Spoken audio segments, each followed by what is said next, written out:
Hello guys, अब हम हमारा सेकंड टॉपिक की स्टार्टिंग करने वाले हैं, जो हमारा equation of first order but not of first degree. First order means हमारी जो इक्वेशन है वो है तो फर्स्ट ऑर्डर की, लेकिन उसकी जो डिग्री है वो 1 नहीं है। फर्स्ट ऑर्डर का मतलब है कि जो हाईएस्ट टाइम जो डेरिवेटिव लिया गया है वो एक बार लिया गया है, और उस हाईएस्ट पावर जितनी बार डेरिवेटिव लिया गया है उसकी पावर 1 नहीं है। इस वीडियो में हम गाइज इस चैप्टर को समराइज करेंगे और इसका पहला रूल पढ़ेंगे।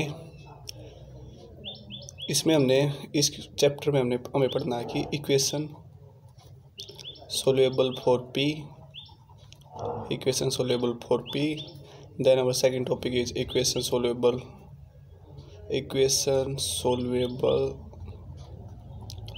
For x. फिर हमें पढ़ना है इक्वेशन सोल्यूबल फॉर वाई। फिर हमें पढ़ना है Lagrange equation,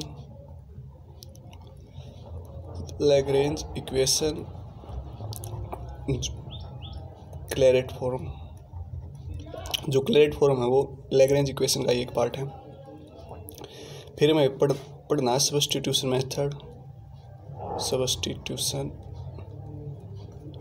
method for converting a differential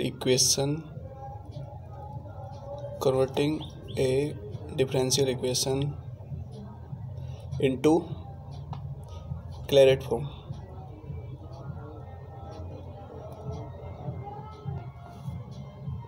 फिर इसके बाद जो हमारा लास्ट टॉपिक है वो है सिंगुलर सॉल्यूशंस। आई होप गाइज आपको ये पता चल गया आगे कि हमें चैप्टर के अंदर पढ़ना क्या क्या है। तो सबसे पहले हम पढ़ने वाले हैं equation soluble for P. Equation soluble for P का मतलब है कि यहाँ पर जो पी है वो स्टैंड्स फॉर dy/dx। इस टॉपिक के अंदर हमें मिलेगा क्या? मिलेगा कोई भी एक क्वाड्रेटिक या क्यूबिक इक्वेशन मिलेगी जो पी के अंदर होगी। हमें उस पी को उसमें पी की वैल्यू फाइंड आउट करनी है, और वेरिएबल सेपरेटिंग मेथड लगा के या फिर कोई और मेथड लगा के वे वाई के कोफिशिएंट एक साइड, जो वाई के टर्म वे एक साइड करने हैं और जो एक्स के टर्म्स हैं वे एक साइड करने हैं, और दोनों साइड में इंटीग्रेशन कर देना है। और अब गए जिस पर हम एक क्वेश्चन करने वाले हैं जो इस प्रकार है। हाँ, एक और बात है इसमें कि सपोज हमारे पास पी की ये दो फॉर्म बनी, पी की हमारी दो वैल्यूज आ गई, दोनों साइड इंटीग्रेशन करेंगे तो जो कांस्टेंट लेंगे ना गाइज वो हम एक की कांस्टेंट यूज़ करेंगे, डेट इज सी। जनरली हम सी का यूज़ करेंगे गाइज। क्यों हमने एक ही कांस्टेंट क्यों यूज़ किया? क्योंकि जो हमारी डिफरेंशियल इक्वेशन है ना वो फर्स्ट ऑर्डर की है, और हमें पता है कि जो इक्वेशन अगर फर्स्ट ऑर्डर की हो ना तो उसमें कांस्टेंट है वो नहीं आएगा। इसलिए हम जो भी पी के लिए हम सॉल्यूशन करेंगे, जो भी इंटीग्रेशन करेंगे, इंटीग्रेशन करते टाइम हम एक ही कांस्टेंट का यूज करेंगे। तो इससे रिलेटेड अगर हम एक क्वेश्चन करेंगे वो है dy/dx का स्क्वायर -5 dy/dx + 6 = 0। हमने एज पढ़ा था कि जो dy/dx है वो होता है p के इक्वल। तो ये हमारी जो इक्वेशन हुई वो हुई p² - 5p + 6 = 0। इसे हम लिख सकते हैं p² - 2p - 3p + 6 = 0। तो इसे हम लिख सकते हैं p - 2 - 3 × p - 2 = 0। तो हमारा जो फैक्टर हुए p - 2 × p - 3 = 0।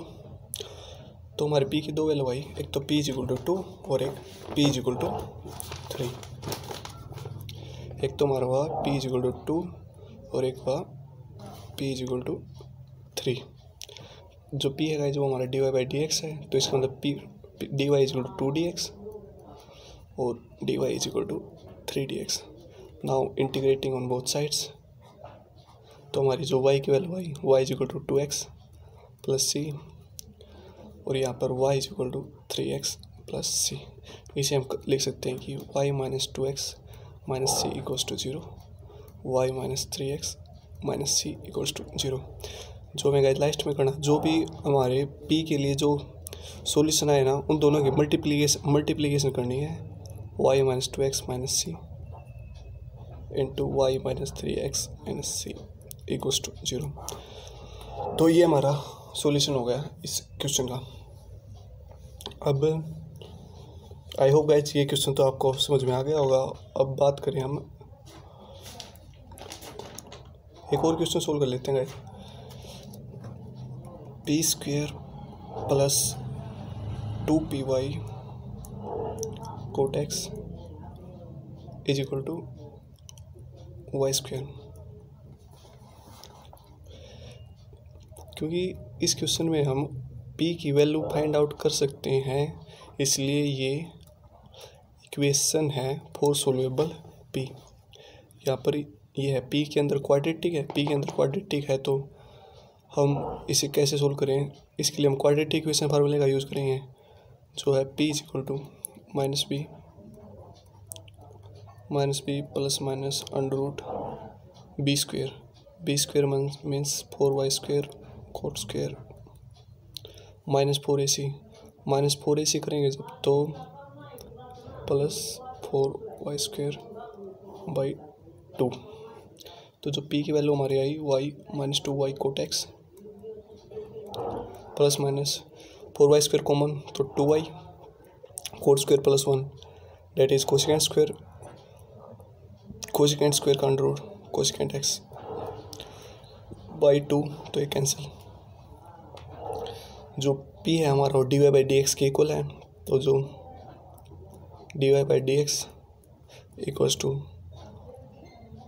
Minus Y cot x plus minus cosecant X. तो अगर वेरिएबल सेपरेटिंग करेंगे तो हमारे पास हुआ dy by y is equal to cot x plus cosecant x dx, और एक हमारे पास हुआ, सॉरी यहाँ पर मैं माइनस लगाना भूल गया था, और एक हुआ dy by y is equal to minus cosecant x minus cot x dx। अब हम दोनों साइड करेंगे integration.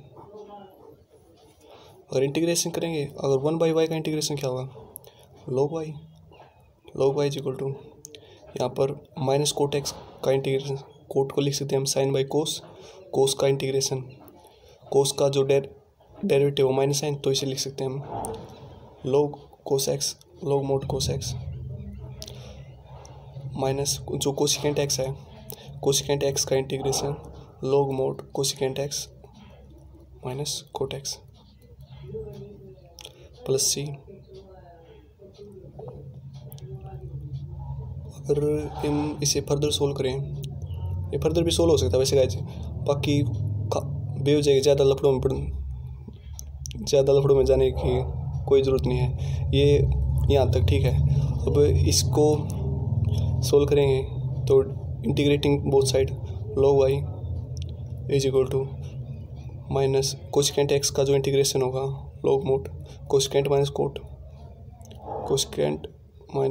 X plus cot x. जो कोट एक्स का इंटीग्रेशन होगा, कोट को लिख सकते हैं हम कोस बाई साइन, कोस को लिख सकते हैं हम कोस बाई साइन, साइन का इंटीग्रेशन, तो ये log मोड साइन एक्स हुआ plus log mod sine X. फिर मैंने यहाँ पर क्या गड़बड़ कर दी, कोस बाई साइन, साइन का इंटीग्रल log मोड साइन, तो यहाँ पर गाइस आएगा कोस बाई साइन था log मोड साइन एक्स